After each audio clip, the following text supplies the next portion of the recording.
everybody, BUCKSGEARBOX. Welcome to the table. Hey everyone, welcome back.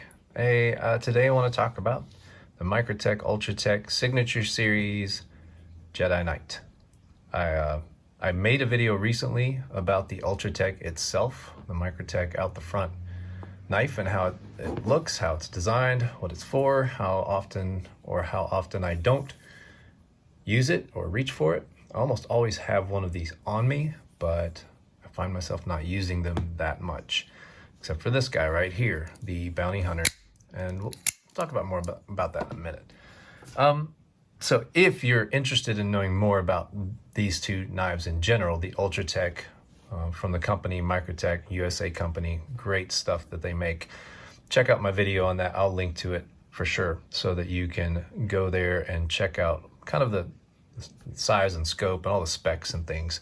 I do talk about this one a little bit in that video, and I promised that I would do a video where I get a little bit more close up with this in the future, and that's what this video is about. This video, literally, I'm just showing you this so I can give you some up close 4K footage of the Jedi Knight version of the Ultratech.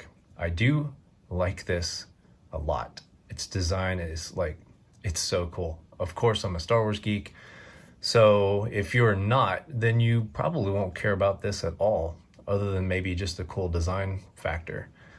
But yeah, I wanted to get kind of up close footage of this knife. Again, this is the Jedi Knight. It's in a series of Star Wars themed knives that Microtech puts out. They also have some zombie stuff. I think they have a couple of other interesting designs as well, but those are the ones that stand out. The Star Wars ones are definitely my favorites. There's the glass breaker. Pretty interesting design, and of course you want to see the blade. Now, if you know anything about Star Wars, you know what this knife is kind of themed after. It's kind of themed after a lightsaber, which is awesome. And they did a really good job with that theme. No question in my mind. From the interesting dagger blade there, the double-edged, the Cerakote, looks like the blue lightsaber. And yeah, the buttons on the face. Even the hardware is a little bit different on this one than it is on the regular Microtech. It's got a little bit of more of a metallic design around the edges there, around the triangle. Still the same shape. I assume the tool that you can buy to take these apart and work on them would work on this. Still got the same aluminum finish, which is always super nice. They do a great job with that. But this one has some texturing down on the bottom. These triangular shapes milled out do a really good job of keeping your hand on the grip. Although I don't ever have any issues with this slipping out of my hand because of the way they do the finish. Hey, my heat just came on. You probably heard that, sorry about that. So there's the lanyard hole, the gigantic Microtech pocket clip. Some people have said that due to this milling, this can be kind of a pocket killer for your jeans or pants pocket. So your mileage may vary on that. Down to the button, I have oiled this recently, so the oil is, you know, it's dripping out a little bit right now. And the X pattern on the button there is pretty sweet. And you know, it's there on the other one, but it's you know, they just gave it a chromed out finish on this one, so it's pretty sweet. It is just distinct enough, obviously, in the details, but obviously the overall theme is very Star Warsy. Now they have a bunch of these now. They have a Sith Lord. They have a Jedi Master, which is a green, and a little bit shorter, which is great. They have the Stormtrooper. They have the Sand Trooper, which is one of my favorite designs. I really like the Sand Trooper quite a bit. It looks the part. And then the Bounty Hunter, which, you know who this is, supposed to be homage to. It's interesting about this knife versus this knife. This, and this is kind of, I don't know if it's the main point of the video, but just a talking point in the video itself. And I mentioned it in my other Ultratech video. This is my only safe knife. It's a safe queen, as some people call it. I never use it, never carry it, never really tempted to, other than to maybe show it to people. And I'm often, because of that, tempted to sell it, just so I can try something new. This is purely a collectible item for me, and I don't know how I feel about that. It's interesting, and you know, in the case of moral dilemmas, this is probably the least serious moral dilemma I could think of at all.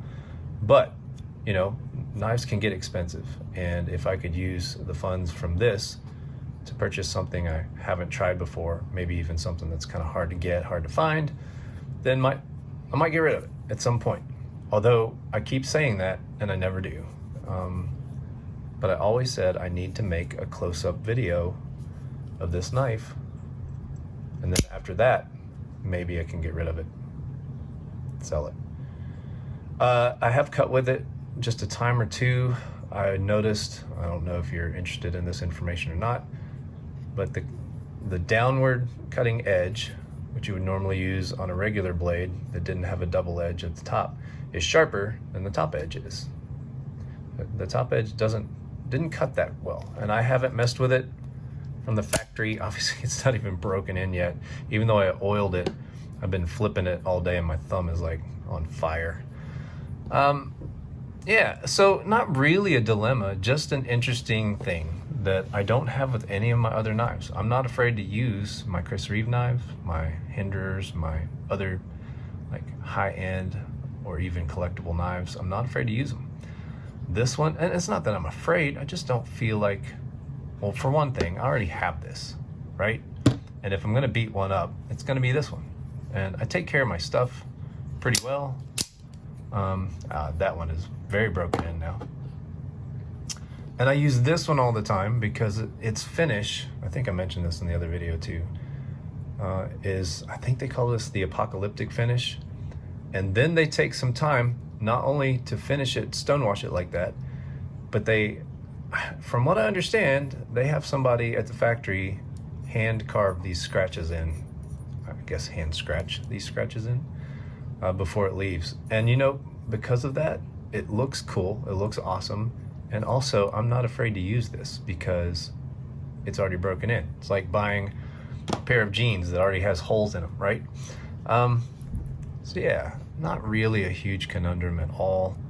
I just don't know that I want to have any safe knives in my collection. So I'm still kind of deciding, thinking through that. And I wanted to show you how undeniably cool this knife is. So honestly, it's not a big deal at all. Not trying to be dramatic or anything, but it is interesting. Check out that Star Wars iconography there. That is pretty sweet. So anyway, there you have it. I wanted to show you some high-res footage of the Star Wars themed Jedi Knight from Microtech. It's the Ultratech Signature Series. It's great. They're kind of hard to find. That's why I jumped on it when I did see it. But yeah, I'm kind of like kicking around how long it's going to stay in the collection. All right, that's all I got for you. Just wanted to show you how cool this knife was, up close and personal. Have a great day. We'll see you next time.